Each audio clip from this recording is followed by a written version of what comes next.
Pemanggilan terhadap saya adalah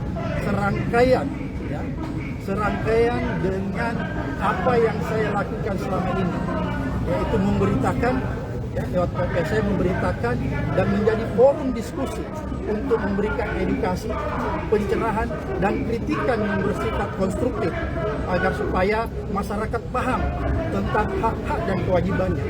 Itu yang saya lakukan.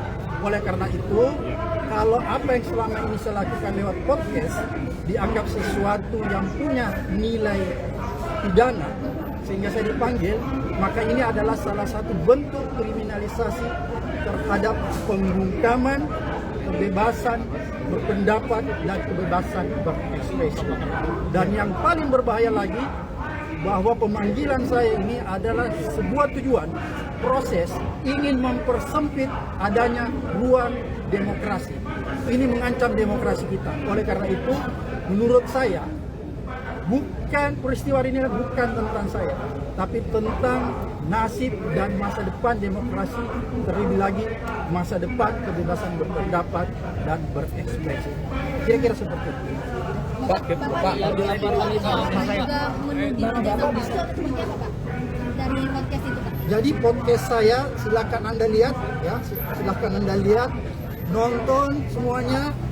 Semua isinya adalah sifatnya edukasi, diskusi yang memberikan orang pencerahan, memberikan jalan petunjuk kepada masyarakat tentang hak dan kewajiban mereka yang harus dilindungi oleh hukum. Itu isi podcast saya. Podcast saya bukanlah berisi podcast yang berisi konten-konten yang tidak berpendidikan atau konten-konten yang sifatnya entertain.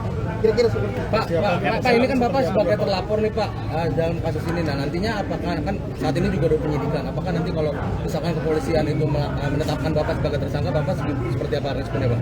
Pertama, seperti tadi yang saya jelaskan ya, alasan saya bahwa ini adalah sebuah pembungkaman terhadap kebebasan berpendapat, kebebasan pers dan mempersempit ruang demokrasi.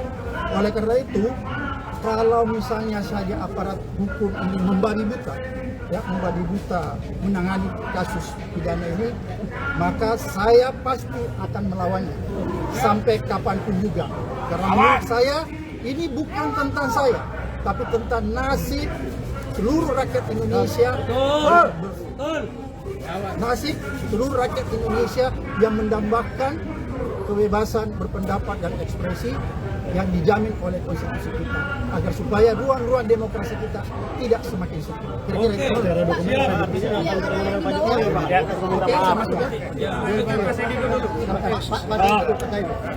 Selanjutnya Pak Saidi dulu nanti. Hari ini saya pikir